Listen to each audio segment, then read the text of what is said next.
Sir police को जो है फिर एक बड़ी सफलता मिली है नक्सल ऑपरेशन में। क्या कुछ इसमें अपडेट है और कब ये ऑपरेशन लॉन्च किया गया था?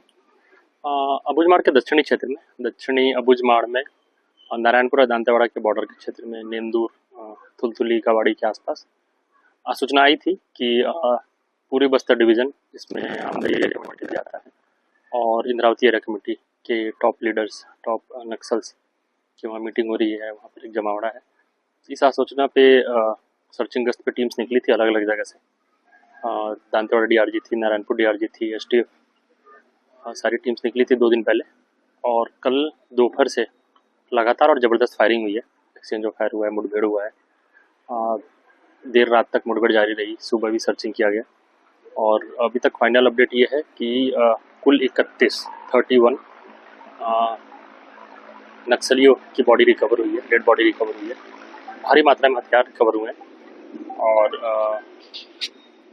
भारी मात्रा में हथियार रिकवर हुए हैं, जिसमें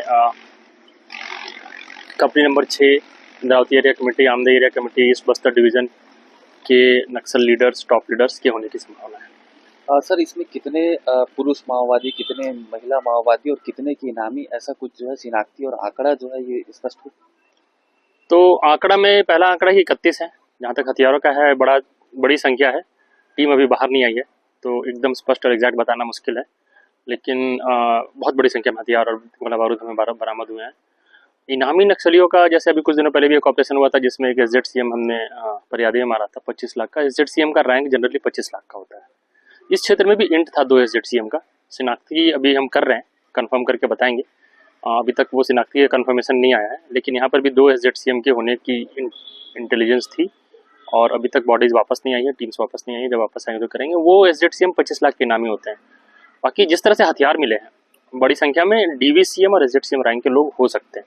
DVCM का इनाम 8 लाख के ऊपर होता है और SZCM का 25 लाख होता है। सर कौन कौन से हथियार वहां से बरामद किए गए हैं और किस तरीके से जो है वो हथियार नक्सलियों तक पहुंचते हैं? तो AK-47 है, AK-47 की UBGL है, LMG है, SLR है, इंसास है, 303 है।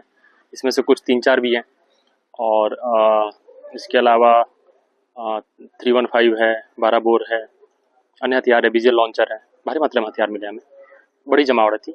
और हथियार पहुंचते कैसे हैं? 2-3 जरिए हैं। बहुत पुराने समय में उन लोगों ने थाने लूटे हैं या फिर आर्मरी लूटी है, तब के कुछ हथियार हैं। मुठभेड़ में जब हमें शहादत देनी पड़ी है, तब के हथियार हैं। और कुछ ये जैसे BGL वगैरह ये खुद भी बना लेते हैं, उसकी फैक्ट्री ये लोग रखे हैं, वहाँ के हथियार है। बाकी डिटेल बताएंगे। सर जो मुठभेड़ इलाका है वो भौगोलिक दृष्टिकोण से किस तरीके का है? और हथियार पहुंचते कैसे हैं? 2-3 जरिए हैं। बहुत पुराने समय में उन लोगों ने थाने लूटे हैं या फिर आर्मरी लूटी है, तब के कुछ हथियार हैं। मुठभेड़ में जब हमें शहादत देनी पड़ी है, तब के हथियार हैं। और कुछ ये जैसे BGL वगैरह ये खुद भी बना लेते हैं, उसकी फैक्ट्री ये लोग रखे हैं, वहाँ के हथियार है। बाकी डिटेल बताएंगे। सर जो मुठभेड़ इलाका है वो भौगोलिक दृष्टिकोण से किस तरीके का है और वहाँ कितने माओवादी जो है मौजूद रहे होंगे? 50 लोगों की इनपुट थी यहाँ पे। इंटेलिजेंस जो था वो लगभग 40-45-50 लोगों की इनपुट थी। 31 की बॉडी रिकवर हुई है। ऑपरेशन जारी है। बाकी जब तक ऑपरेशन खत्म नहीं होता है, अभी तक हम नहीं बोल सकते कि सब कुछ खत्म हो गया। भौगोलिक जहाँ तक बताया, माड़ है, माड़ क्षेत्र में बरसात का मौसम है। इस ऑपरेशन के बीच में भी बारिश हुई है। नदी नाले, पुलिया कम है, नदी नाले बहुत तूफान पे हैं।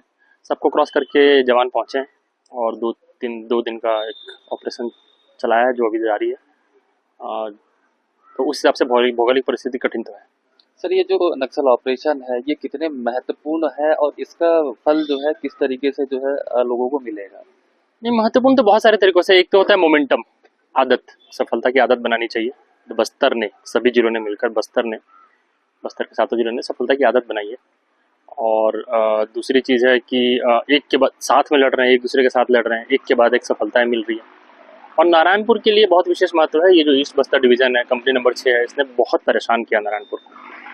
बहुत सारी हत्याएं की हैं, बायनार में, आमदई में, धौड़ाई थाने में, झारा फरस गाँव में। इसके कैडर ने बहुत हत्याएं की है, टावर जलाए हैं, रोड काटे हैं, बस उड़ाए हैं। हमारे 7-8 जवान पिछले 4-5 साल में, उनको इरपनार, आदिरबेड़ा के आसपास या फिर गोबिल मुंगारी के आसपास शहादत देनी पड़ी है। तो मुख्यतः इस मुठभेड़ में कंपनी 6 के लोग टारगेट हुए हैं और बड़ी संख्या में उनको हानि पहुंची है। सर मुठभेड़ में जो है कितने जवान इंजर्ड हुए हैं और उनकी अभी वर्तमान स्थिति कैसी है? एक जवान को इंजरी थी, बीजीएल के स्प्लिंटर लगे थे। कल शाम की इंजरी थी, चॉपर से हेलीकॉप्टर से निकाल लिया गया है। रायपुर में इलाज जारी है। इसके बारे में न्यूज़ में बताया भी गया है और वो सुरक्षित है, स्थिर है, कोई खतरा नहीं है। इसके अलावा और किसी को कोई इंजरी नहीं है।